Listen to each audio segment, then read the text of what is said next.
dịka nsikwu amakwa m ife na-afịa na Facebook kita onye ilefọ si na ya bụ pastọ Onyeze na-enụ this video onye ọbụla ma onye a na-akpọ Prophet David Yahweh ngwa geenụ ntị ife a gee ntị ebe a gee ntị ka unu fụ na onye a na-achọ m okwu this people are looking for my trouble. Gekwa ntị, I don't know this man. Amara m ebe afa nsi wee ba n'okwu a maka ana m anọkwala onwe m fa na-achọ m ana m anọkwala onwe m.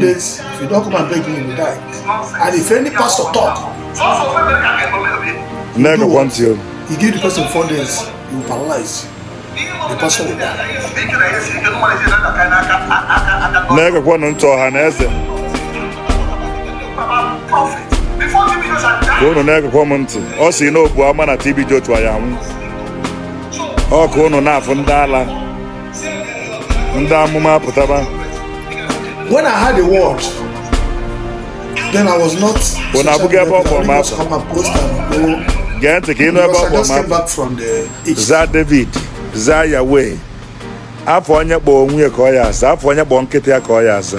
Ọkwa maka na onye ọbụla like nye ya chọrọ gị ife ya ka onye ọbụla like ya onye ọbụla fụ ya comment ka ọ tọọ ya ụtọ chọrọ wu ife ofu demospa ka fa na-abụ almost na fa ndị Yahoo bụ ofu ife ofu ọgwụ aka a na-agwọ ọrụ fa abịa n'ife gbasara pastọ n'inwe amụ n'inwe chọọchị mana members n'ebe ahụ ịlụọ 1000 ụlọ 2000 ife anyị agwọ ọrụ bụ skolapula bụ ka ndị mmadụ karịa. Shalom, shalom, shalom, shalom. Ndị Igbo niile in the morning ya mara ụlọ mma today ga-amara ụlọ mma Jesus name. O nwere ihe na-ewe na oke ite up and down nwee onye na-akpọ akwa ọkụkọ ka ntị maka eme vidio make sure na vidio na akpọ ọkụkọ because ọ sị na enyi pastọ kwuru okwu na ọ ga-eme nka na ọ ga-eme nka dekwa afa na epiction ọnwa abadizi afọ nwa adịzi Chukwuka Dibia. The prophet David Yahweh, the angel of death. The day man to any native doctor job or any occult man or any Dibia or any idol, that day I will not fly. So you're too small to challenge my father. You're too small to challenge Yahweh Elohim. In our word pastor, get us same world. After maybe the way we did not say that for pastor. Before Abraham, Jesus was born. He had no man today. Any of them take a long time ago. Jah messenger. Who are you to say there's no God? Pentecost man, we know him as a traditional man. I'm not against any tradition. Pentecost man, go see him again. Gonna take. When see, omi ife begin ijide kwogu. Omi ife ijide kwogu. Maka na Chukwuka Dibia begin agbondo ya. Ọmọ ba dị Chukwuka Dibia. Chukwuka Dibia agbondo ya. Chukwuka Dibia nyego. Chukwuka Dibia man everything. So don't use your mouth and put yourself into a problem. Oh, my brother, all those hear me before. Jameson, go and ask questions in Adam. It's my brother. I told him, I didn't want to say, be careful on what you're doing. He have to go traditional now. Go. He have to go traditional. Then no man initiates in no court and the money kingdom. That is not tradition. He have a tradition being for poor and DJ. Well, now. The open child is nonsense. So don't deceive anybody. The woman in Nigeria, yes, you can manage another kind of they won't say my prophecy. I'll never talk about it. When they go about prophet. Before TB Jouse had died 3 years ago, I told him, you're not serving God. So, always some pastor, he can come. Say that your Onyeze now is coming to your place. You guys say, I'm a prophet from birth. I come to celebrate the world. My father is a native doctor, but all I can all I Chukwua. Touch all with it. All for them must back a fanabo. Almost na fan the Yahoo fever. O for what can I glorify? I don't even pass our pastor anywhere. I'm anywhere church. Man, members in the bar will 1000, will 2000. If I have Wallobo, Clapula. Skolapula bụ ka ndị mmadụ karịa na ghọta ife ndị pastọ na-alụ ị na-azụ drọgụ ife ya alụ bụ ibobo enwe bụrụ ife ụzọ ọgwụ ya n'ọdụ n'ime ibobo anya na ntị a na-afụlọ ọdụ n'ibobo mmiri na ọfa anya na ntị a na-afụlọ bụ onwe ike mmadụ akpọ ogwu wetara ya afịa ya mana odebe ndị eke na ahụ ụdị ife ahụ ya eme otie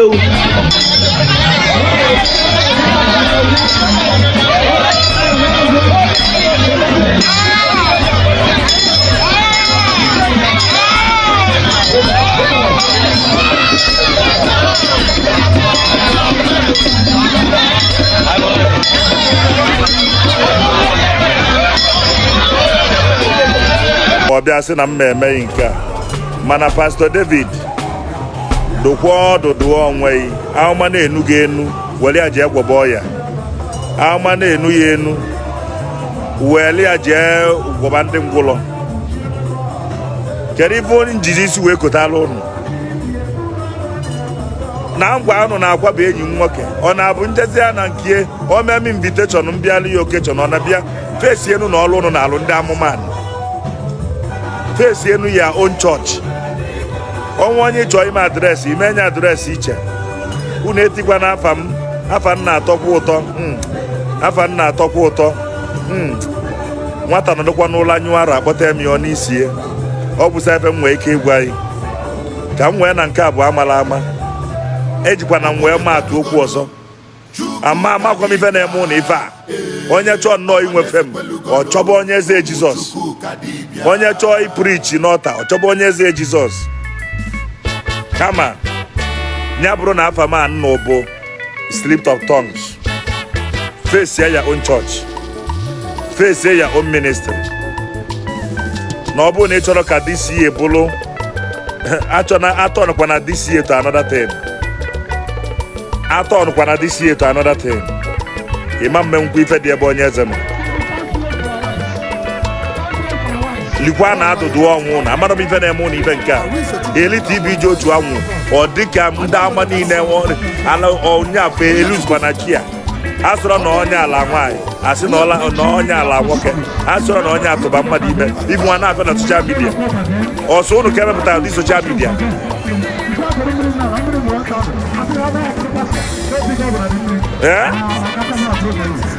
ọsọ ụnụ ka emepụtara ndị soshal midia onye ọma akọrọ onye akọ onye akọ onye akọ ike ị na-akwa ya akwa jee deriva ndị mmadụ inwe pawa jee na-ederiva ndị mmadụ ọ gịnị mere ife a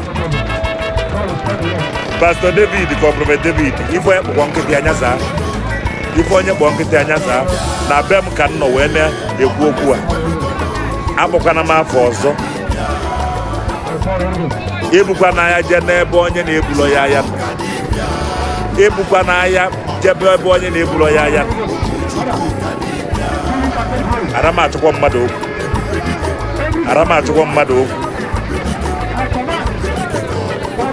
aramachụkwa mmadụ okwu nwata nọdụkwa n'ụlọ anyụ arụ akpọta emi ọ n'isi ya aramachụkwa mmadụ okwu amụma na-enu ya enu jee gwọba ụmụnna ya jee gwọba ndị chọọchị gị ọha na eze ka ọ bịakwa nnọọfụ onye makwa David nwa ka ọ Prophet David jekwa ọgwụ ya ndekwu dị ndụ ka nji agba aka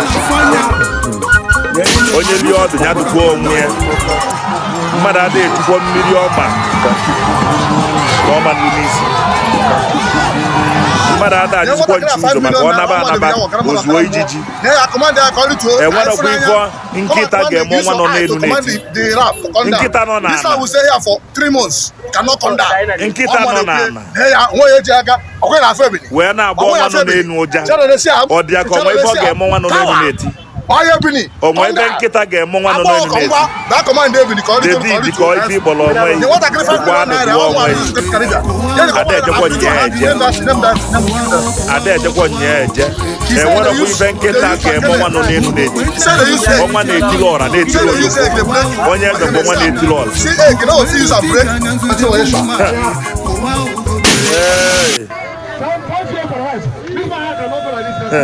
This is the power of God. I come out from Prophet Yahweh. Only to have that was. You go and say to the son. I have a French. I have an internet. nwata nụlọ ọgụ egbolo egbo na-asịkwa n'ahịa bịa nwata n'ụlọ ọgụ egbele mgbe ọ na-asị anya bịa ma agadi nwaanyị daa ada na abụọ gụọ ife ogbunu mkpọ ọnụ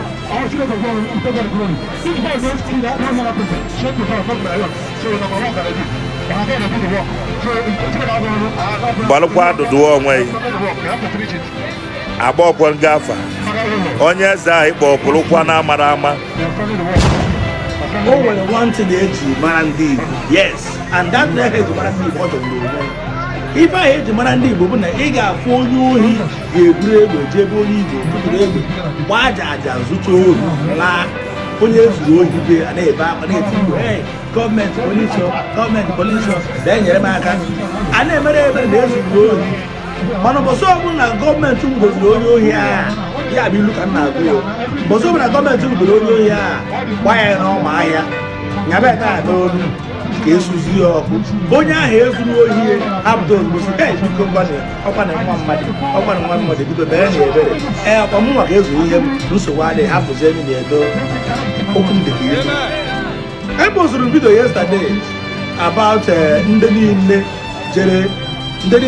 niile akpụrụ jee na mmiri nwaba ha akpụ white n'ugwu onyeba ha ebiri n'aka pịa ha bitu n'isi jee na mmiri ngene jee na mmiri nwaọya ọcha jee na mmiri iyi igene jee na mmiri agbụrụ jee na mmiri na nka jee na mmiri ose jee na mmiri ide mmiri wee chụcha aja ka ha wee bute ike probably onye ọbụla chụrụ gị aja the shot aja ọ chụrụ gị and ọ ma gịnị na ihe ebute ike achịkwa na onweghị ndị butere ike so ndị niile ha chụrụ aja butere ike ebee ka unu nọ ọ na-agba anụ gba aja ọsọ ebe gị na-agbagharị aja egbe onwe ka ihe zuru ebe your leader your mentor your leader your spiritual father ọ doesn't pụta ozugbo that is the time actually needed the most or time ekwesịrị ịdị na-eji stop ndị Igbo no iwepụta ego ndị ahụ ibutere n'ike eji rụrụ ha ọrụ isi ebo your spiritual father ọ ka esi eme ọ bụrụ onye kwu egbu ji akwụsị ma ịba na eziokwu na-adị wrong that is why I don't like it that I don't live fake life.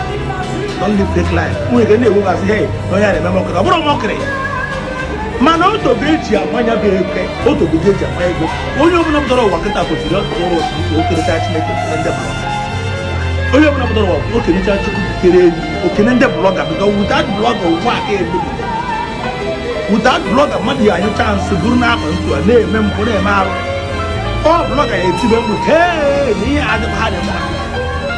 What is omenala Igbo? Mmadụ kwụsị omenala Igbo arụ kwụsị omenala bụ ụzọ eziokwu arụ kwụsị omenala Igbo arụ kwụsị ka e ga-arụ ga-esi wee kwụsị mgbe Reverend King na-eme ihe ọ na-eme n'ụlọ ụka a na-echi ewọdụ na-eme ihe ọ na-eme n'ụlọ a na-echi ewọdụ oru mgbe ọ bịara ruo ndị oyibo kpụrụ ya ti na nga eji nọ bụ mgbe ọ nọ na-emekwa ọrụ prọfesị ya na ọrụ amụma ya enye mmadụ mkpara etiri eme nke gwọ ntakịrị emechibe ihe niile ahụ orugbo mgbe ndị bakasị bịara biri eburu eji nọgụ ozugbo some people metụtara eji nọgụ ebere some people sịkasị ha bụkwa ya n'ọkwa because of this man mere eji na-anụ obodo a na-akọ n'ọgụ sị ha bụkwa ya eji nọgụ gozie ya ndị ọbụla nyere mkpara biko na gwada ebe unu ya ọtị mkpara nakwa na nha nke ahụ ekworo gaa now anyị kwesịrị ị na-eji past wee na-amụta ife ọ bụ ma ọnwa na-etili ọla isi n'i nwere anointing bebe ebere na ministry zigbo ozi ọma nke iketa hapụ Akwa Okuku ka ọ na-eme nke ihe hapụ onye eze hapụ ndị ọzọ lụba ọlụ nke ị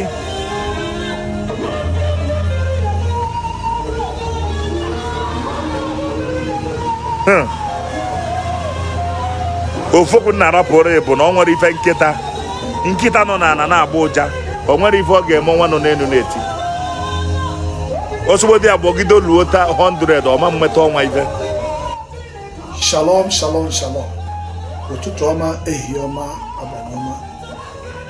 This is prophecy coming to pass. Ọra na eze biko na onye ụlọ na onye egwu okomgbu Dibia derisi ife dị iche ịghọta ịmana m emego vidio m mee last maka my brother. Many people called me nza dị too much fasin na fe believe be na before fe believe na m je na the family ka afụ nwanne ya nwaanyị onye nke a nsị ịtọ atọ ka fa wee dị very sure ife m na-ekwu eziokwu. Right now as I was talking to you ebe nnọkịta bụ na nke Onyeze Jesus na mpụ. After this video ya bụ nọ nene na nwanne ya nwaanyị ebe a onye atọ ya direct nwanne ya nwaanyị dị ya o bubukwa ya ibu bifo nọọsụ ihe a mesịrị dị ụtọ oke mgbagharị na oke akwa na oke echiche ya ma o ji bisi ịghọta amakwu na ndị ji ya na-enene dis vidio biko ife a niile onye eze na-eko gala ụlọ n'onwe ha n'ebe nwa nwee nwa nsọ n'ebe nwa nwee bi ọkpa asị ya bụ pakejin onye eze ejiri ọsịsị ka unu metara ya ebele ife ọbụla unu napụtara ya kịta bụ n'oji ụmụnne ya ya kọnfọm na onye tọsịrị senior brother very good onye ego adị so biko nụ ha na ya nọ pakejin biko ọkwa job ka ọ na-ebu na n'ụta ya ụmụ Chineke biko ha anya ya niile bụ pakeji ọ bụ ọkwa na o ji ego o ji ego mana ọ bụ ozi onu unu na-eche ụdị ego afọ adịrọ maka ihe nji ekwu bụ ndị na-akpọ 200 million ọ dịrụ ọ bụ na 200 million dị elidi ọ dị ikwu okwu ịghọta so for you people to be na security man ya ebe a onye a bụ onye na-ebie anyị getting me ka anyị gabie nna. Let us dive into the cause of all those things. Remember in 2020, February 4th, war broke out between me and the kingdom of darkness. The time Akwa Okuku came out to the lamplight and began to say, mgbe Akwa Okuku pụtara wee na-ekwu nọ na one pastor ọgwụ atụkwa na egwu comfort ya fear mgbe ọbụla ị na-aga n'ezi ma ọ bụ ịnọ anybody were egbe chedo ya n'iru na tie gbaa na ọnwa dịbere ife iji ekwu ya ere bụ na ọkaba ọbịa gị narị gbapụ ọsọ Ezugo. He told the pastor if he did not come and beg him that he give him 7 days, if you don't come and beg me, he will die. And if any pastor talk, he will do what? He give the person 4 days, he will paralyze. The pastor will die. When I heard the word, then I was not a social media person. I only just come and post and go because I just came back from the east. Okay, I just came back from the Oka where I'm building my mountain. Holy Spirit Mountain, Zion City, deliverance for all nations. So in that video, when I watched deep, I found out that people like Onyeze, some pastors, truly, some fake pastors, because these are not the Church of Satan. They are really working with the Akwa Okuku. If you go to Satan, if you come on Akwa Noketa, ma kande say na muna Akwa na-ese okwu na nwere okwu anyị na-ese enwere okwu m na Akwa na-asa gba okwu Onyeze ọkwa aka m chetara m o nwere ihe ọ bịara ka ịba o nwere onye mụ na nna m na-eso na onye ahụ na-asị na mụ na mmadụ na-eso ọ chọrọ ụtọ akwa otu aka ọ dị nwere onye mụ na na-eso onye ọ bụla na unu anụgwu ya na-ekele ọrụ eke ife ada aka ebe ọ na-adị ego dị na buutu ndị ọba adreesị ndị ọba ma ọ sọrọ ya n'ihi ala ike ya gazie m. It's part of deliverance. I've done many deliverance. Thousands of people that they say they went to church, they collected they seized their power, they seized their destiny. So I was so angry. I said, so this is the people that also causing problem to us. That this nonsense need to stop. So I mentioned Onyeze in that video. I said, it's people like Onyeze and so you are giving power. You don't give any pastor power. What way you're giving power? They are occultic men. They are Church of Satan. They don't serve God. They know Onyeze came to reply the video. Now look at the reply for Onyeze. Onyeze told me, because remember in 2018, I have a battle with TB Doctor Jeremiah Buchiri and so all those gigantic prophet of Satans. I bring their things and burn it. Plus the little girl I raised from death is also a Roman Catholic that father want to use for ritual. All those things, the videos, evidence. I'm going to be dropping all those videos. I said I have things that will save the world. I kept the most secret things in the Church of Satans. But this hour, I'm going to be bringing that thing because of who? Ebuka will come to challenge the prophet of the Most High. Occultic man, acting to be a saint. I'm going to shock you. If I don't, I'm bringing this video because of the bloggers that blackmail me, those who don't believe that I rejected money from Occultic kingdom, those who think it's by crowd that make you a prophet. My brother, crowd does not make you a prophet. If crowd is what make you a prophet, Elijah was hungry and they ran away. He was hiding in a cave. The prophet does not qualify by the money, does not qualify by money. He qualified by Bible say, keep my commandment, the law of God. Anybody claiming that it's Isaiah is this one, is this one. As long as I'm not obeying God raw, you're in a burial. Why do you think God destroyed King Saul? Onyeze suffering today is part of the evil that have committed in Igbo land. Taking our young youth, taking people nakedness, taking people to marry kingdom, carrying idol, and is proud of it. That's why people are mocking at Christianity. Remember that Christianity was not in the Bible. People that give you Christianity, they are unbelievers. And there's no Christianity in Israel, beat Israel. And nothing like Mary worship in Israel. There's nothing like white Jesus worship.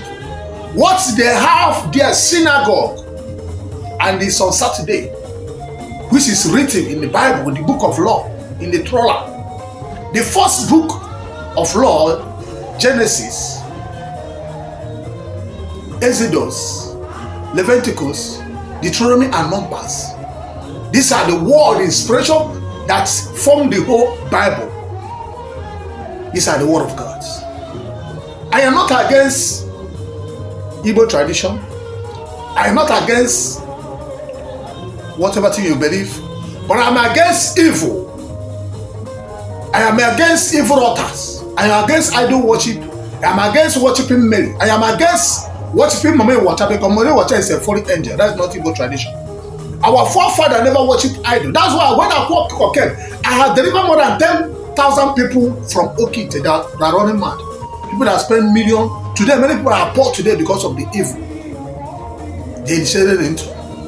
What happened to Onyeze is part of what God just did to you. Because 2022, Onyeze challenged me, send me an attack. If that attack would have killed me, people will say I'm boasting. But today now we are asking for him, we are pitting for him. But what about the evil they have done? Akwa Okuku send me attack. It didn't work. Ezobi send me attack. It didn't work. Onye said Jesus send me vulture. Attack. It didn't work. Akwa Okuku send me an accident. Ezobi send me an scatter it. Mina will send me food poison. Matthias send me attack. Ebuka big other men, they pray, they send me attack. I'm not here to lie. My name is Prophet David Yahweh, the spiritual warlord. The reason why I'm making this video is not to mock Onyeze, but I want to make it to tell you that whatever I say will surely come to pass. Remember that after Akwa Okuku make noise finish, that if you see, nobody is God and nobody is above temptation. All power belongs to God, Almighty Yahweh. I worship the God of Abraham, Isaac, and Jacob. That kind of thing, ChukwuKa Dibia. My father born me and named me ChukwuKa Dibia. When you see me mentioning Dr. Chukwua Dibia, you are not the one. The Dr. Chukwua Dibia, one lawyer, Chukwua Dibia, Chukwua Dibia, in everything. Even the pericome, one of the greatest native doctor will know. He say what? Omi Ifeji Deko because na Chukwuka Dibia, one lawyer. If you come out and say, who are you? Remember, in book of Galatians 6 verse 7, Bible says God can never be mocked. That whatsoever a man sows, so shall it reap. Those who sow good things will reap good, and those who sow corruption will reap corruption. Now, I'm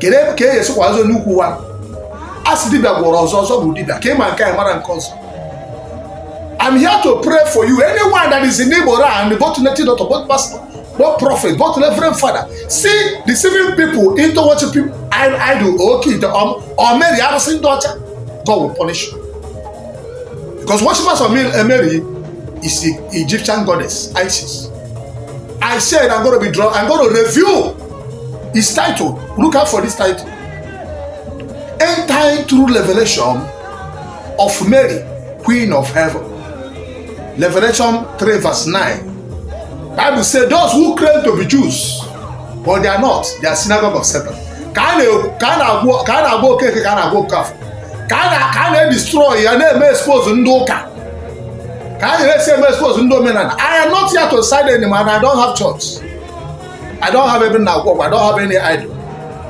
I don't have where I don't watch you white Jesus. I don't watch you white Mary. Jesus Christ, he claimed in worship. His name is called Yeshua. He said, if you love me, keep my Father's commandments. In book of Matthew 12, verse 8, he said, Son of the man is also the Lord of Sabbath. But those people like Romans and those who have fake Sabbath, who have fake prophet, who know that. But that does not mean we can forbid the truth. In Igbo, we have one God, and that God is Chukwu. And that Chukwu is not worship on Sunday. It's worship on the holy day, Sabbath. Sabbath is not a European church. Sabbath is not an American church. Sabbath is not a church of slavery. Sabbath is a covenant of God. We are the first people of planet. We are the black Jews. We are the Igbo Jews. We are the black America all over the whole world. You must keep the Sabbath or you perish. No matter how pride you have, we have come to destroy the kingdom of darkness. Many churches will close down. Many idols will close down. Be you who? Be you somebody, be you Oke Ite, be you whatever. As long as God has sent me for Igbo, you hear from me. Remember that I told you all of you will fold. And the prophecy is coming to pass. People like Ebuka, we want to pay brothers. Where is Jeuse today? He's on the law. Where is J Park today? Those people you are using to fight me. Are these things are you? Ndị ba ya pụtakwana m ọzọ. Ọ kwa ihe ntị na-ata agụghị ọnụ agaghị emechi ọnụ maka na gbuo dike bọsị ihe dike pụtara achọba dike. Ọ kwa na amaghị eri butere amaha ewe n'ọkụ. Okwu mgbe ọ bụrụ gịnị? Nwa mmadụ na ọrịa onwe ka nwa mmụọ na ọrịa onwe. Nwa mmụọ na ọkwa na onwe gị ka nwa mmadụ na ọrịa onwe. Nwa mmadụ achọrọ nwa mmụọ achọrọ nwa mmadụ. Okwu mgbe ọ bụrụ video kwuru video m na-afụ na ịntanetị maka na afụ na-ekwughị na-egbu okenye mana akụ ya nọ na-egbu ụmụ azụ ọla n'iyi. Video kwuru video onye omenala mere onwe video rụọrọ onwe ọrụ onye ụka atakoro na onye maka a na-agba. Chigozie nwa ngwụ bụkwa Akwa Okuku mere video na-arụ onwe ọrụ ya na chie na uwe ji wee bịa onweghị onye ọkpọ n'afa. Ndị na-arụkwana pastọ bụ prọfet unu bụ nwanne m maka anyị ncha bụ ofu. Anyị na-arụkwa n'ọrụ ya bụ ọrụ ahụ Chineke ziri gị kaba ahụ na-arụ maka gịnị mgbe a na-agụ akwụkwọ nsọ na-ekpe ekpere na akasị ihe a na-ekwu bụ we come against principalities and powers. All those your gangster you pay, remember, my God, God of the Yahweh, will surely disgrace you all. The same way is disgracing Onyeze. The same way many of you will be disgraced. I'm here to pray for freedom of Mazina the camp. I'm here to pray for Igbo too. I'm here to pray for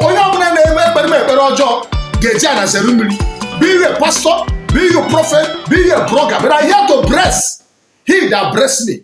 I'm here to bless those who are wishing me well. I'm here to bless any man that wishing well. With the witchcraft, occult. Are you trying to tell me that him and occult in a woman? Are you trying to tell me that him and Oke Ite Brotherhood and Igbo? Are you trying to tell me that him and Mary Abro worship of God? Mary, mother of gods. Go to Israel and read chapter 8. If you know. The reason why I'm bringing this thing, I don't care.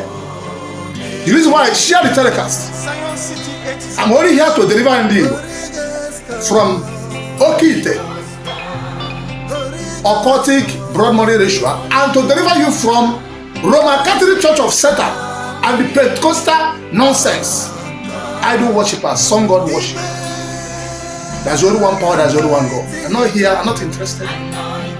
I came to give solution. I have served more than 500 million people. I have the man who have rested, who have HIV, who have done all manner of sickness. If any native doctor or pastor will say have power more than me, put a challenge. Let us call BBC. Let us call who? If you have call, let us call medias. They can perform miracle on air. We'll go to the street and perform. We'll stay on the phone. Let us see who will all work. It's not about crime. You're hiding under the Catholic and you're doing and creating problem. You're acting innocent. Why you're putting people in the prison? You're in prison because of your arranged miracle. Onyeze was in Zion, was in Ebuka church. Jeback and Jeuse, they are there, they brought him.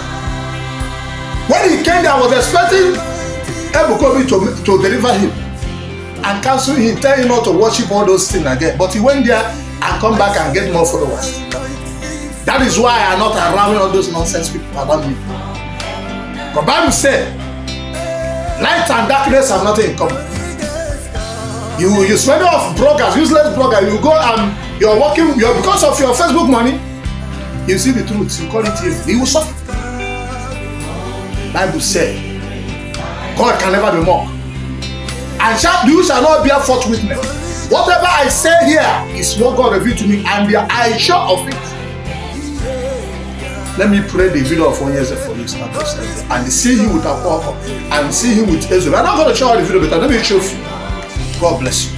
My name is Prophet Dibia with the spiritual warlord, who God said for 7 days. From Akando Keep, from Akando Church of Seven, from Akanda Mosu, from Odoko. I killed over 300,000 demons to save my people, to save mankind. I belong to Yahweh Family Covenant Author of Fire, the most powerful water in the world. Plus 234-903-222-6076. No hospital in the world can cure spiritual sickness. No native doctor in the world can perform the kind of miracle perform. All power belongs to you. You can see HIV go. Death come back to life. Sicknesses. Name them. This is the power of God. What did I get? I'm only here to deliver my people. Please support this movement, Gospel of Truth End Time Prophetic Movement. Who cannot watch Occultic Kingdom to take over. We have come. You want a woman? You want a woman? Shalom, this is my new song dropping. My album with your future ladies 2025 is our year. This is a year we have come to sanitize all the evil in the world and to bring peace and unity. I love you all. Shalom. Let's seek in the building. My Canada, no coach. I didn't my Canada, then don't come to me. I didn't God day, Jesus na Baba. All power belong to Almighty Yahweh. Chinedu Srine Kendianga.